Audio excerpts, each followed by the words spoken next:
You get home from work, you want to cook something really nice, not grand, but something interesting. And look, I don't know about you, but we've generally got bacon, we've always got peas. I love peas, they're such an underrated vegetable. And I mean, nutritionally, they're probably better than fresh peas because they're picked and frozen so fast. They're sweet, I love the color of them. Hugely underrated, as I said. So what better than a non-stir bacon and pea risotto? Look, they'd never use bacon in Italy, they use pancetta or something like that, but we're in New Zealand. I'm going to make a risotto using the non-stir method, and I'm going to pay special attention to the way it's made, but I'm going to use, well, bacon's really the only thing that's a real Kiwi ingredient in this, so I'm going to get on with it right now. It's too easy. I'm not going to ask anyone to come up and do anything because I already chopped the onion and garlic and the bacon, which are the three things that actually need a bit of knife skills. The rest of it is dead easy, so let's go. I want a couple of tablespoons of olive oil. And I've got a chopped onion and 3 cloves of garlic. And 1.5 cups of diced bacon. Good New Zealand bacon. This first part of making the risotto is the sofrito. All around the Mediterranean, they make this thing called the sofrito. They make it in Spain, they make it in France, they make it in Italy. And this is like the flavor base for the risotto. I can hear this starting to sing, as they say. Hear it? Yeah. Because cooking's a completely sensory experience. You know, use your ears as well as your eyes and your nose, everything. The star of this dish is the rice. Because if you don't have the right rice, it's never going to work. And it's hard for a lot of Kiwis to get their head around the idea that you have a dish where rice is actually the hero, apart from rice pudding, of course. But this is a rice dish. It's usually served as an entree, or for a light meal, it'll be served as a main course. I can only think of 2 occasions in the whole of Italian traditional cookery when it's used as a side dish. And that's saffron risotto with ossobuco. And they also do a saffron rice to go with a cotoletta milanese, which is a crumbed veal cutlet. This is going to take about 5, even 10 minutes to cook that onion until it's really soft. When the onion's soft, all that lovely bacon fat and the garlic will have all gone through this, and I'll have a nice flavor base for the risotto. There's all sorts of risottos. Does anyone make risotto here? Yeah? And how do you do it? Do you do a little bit of stock and you stir? You add another bit of stock and you stir. And what sort of rice do you use? Arborio, which is a very, very common sort of a rice to use. There's 2 sorts of starch in rice.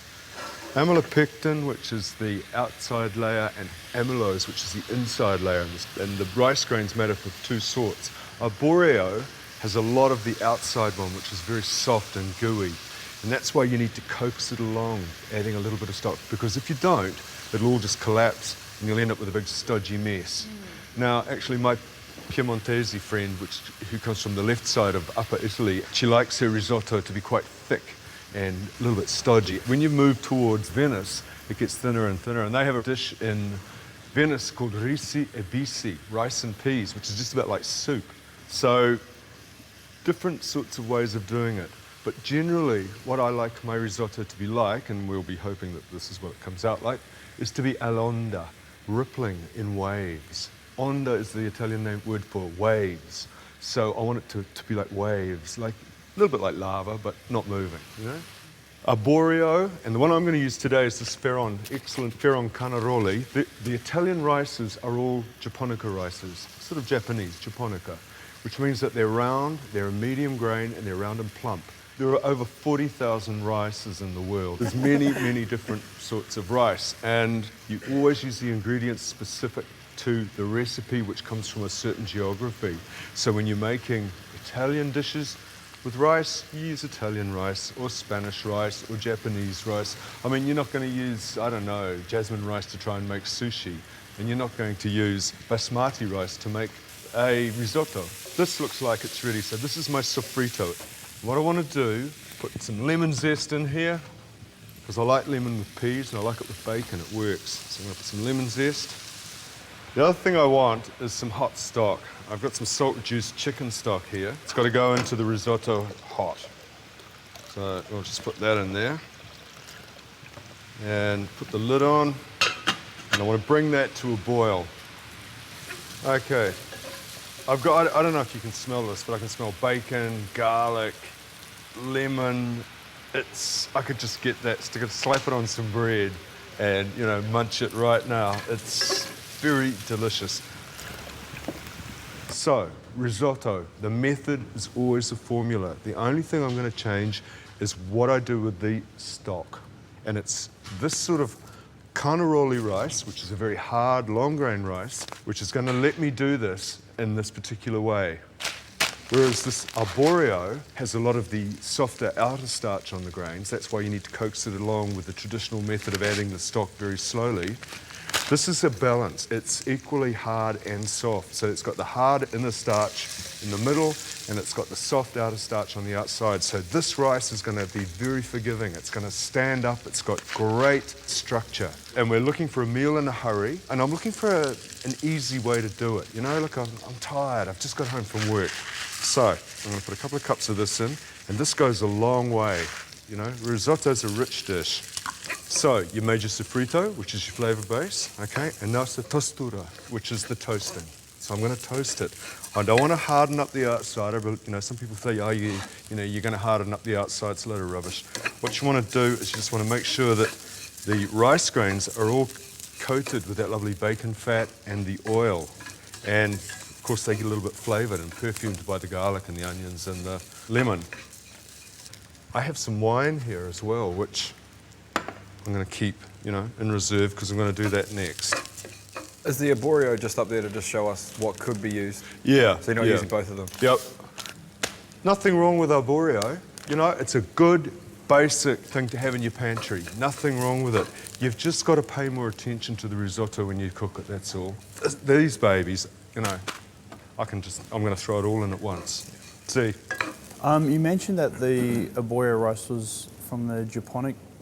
They're all Japonica rices. Does that mean that they originally came from Asia? No, they classify rices by the shape. Okay. Yeah, so Japonica rices are like round, medium grain rices. Where would the rice from, say, the European region have originated from? Where would this have come from? The Arabs. The Arabs brought rice to Spain, they brought it to Italy. There's so much vestigial Arabic influence on European cookery. It's amazing. You look at Spanish cooking, anything sweet and sour, anything with dried fruit and nuts, anything with spices, all Arabic. They brought carrots, they brought aubergines, they brought rice, they brought sugar, they brought, you know, every saffron, all came from the Arabs. Yep. Yeah. I'm surprised you didn't know that, sir. I did know that because I knew that Portugal was a part of the Arab kingdom, but I just wanted to see what you had to say about it. Oh, you were testing me. No way. I'll speak to you later. Okay. Your brain. I've got nice hot rice here. It's nice and toasted. In goes the wine. Stir it up. And I want that to just about evaporate. So, make the sofrito, all right? Add the rice and toast it. Add the wine, let it evaporate. I've got hot stock right here.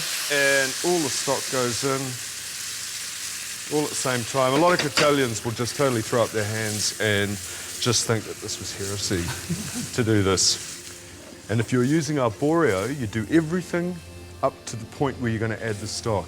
And depending on the rice, depends on the way you add the stock. Okay, that's boiling rather nicely there, so I'm going to turn that down.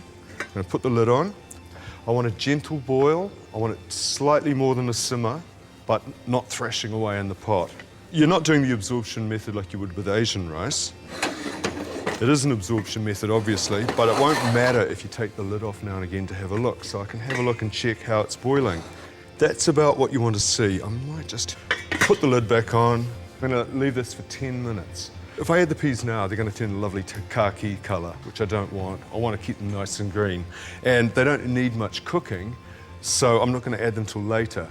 If I was making a risotto without peas, where I'm worried about the colour, and I was just going to cook the whole thing right now, it'd take 15 minutes and it'd be done. But you'd have a risotto. You tell this to some Italians, they simply will not believe it. But this method of making risotto, they call it in Italy alla pilota, which just means it's made by the pilots, the guys that used to run the barges who'd light a pot over a fire and cook their risotto for lunch. And they didn't have time to stand there going, oh, yes, let me add this nice and slowly and give it a stir. They were busy people. So this is like the way, very old-fashioned way of making, but it only works if you've got a very hard rice. So I'm going to uncover it, see what's happened, see how big those rice grains are. Yeah. Now I'm going to put the peas in. So I've got 2.5 cups of peas. I like peas, got lots of peas. Stir that in. It's got to come back to the boil, so I've got the heat turned back right up. I'm only going to give this another maybe 3 minutes to cook, but I do want to get the heat back up, okay? If you want to see what it was like, or what, you know, maybe a little while ago in Italy, what rice culture was like, there's a really famous film called Risotto Masterclass, which means bitter rice, and it's all about the mondini, the women who work in the rice fields. It was made in 1949. It's a brilliant, very film noir, sort of a gangster movie, but it shows all that whole, what it's like to work in the Italian rice fields back in the old days. It's a good movie. Yeah, see, you've seen that, haven't you? And I can't resist, I'm just going to taste a little bit of that rice because I want this rice to be al dente. I never used to get risotto. I used to think, why do Italians like half-cooked slimy rice? I don't get it, you know?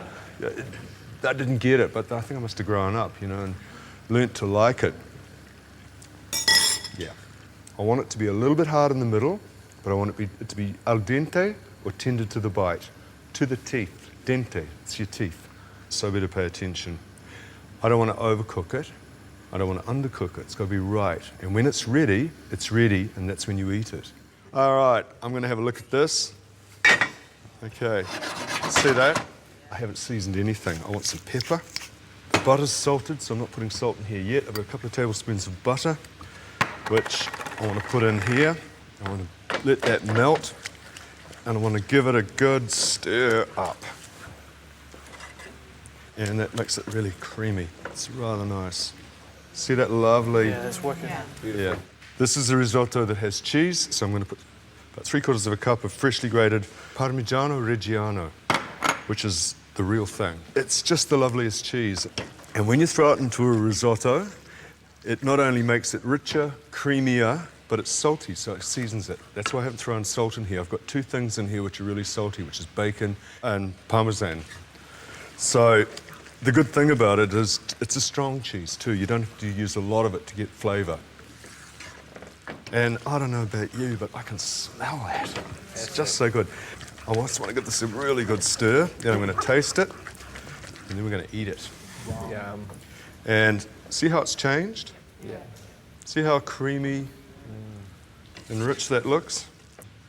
See? It's all'onda. It's in waves, like a wave. We have risotto. Let's serve it up. And I don't know about you, but to me that's a portion. It's very rich. What I do want to do is put a little bit more Parmesan on it.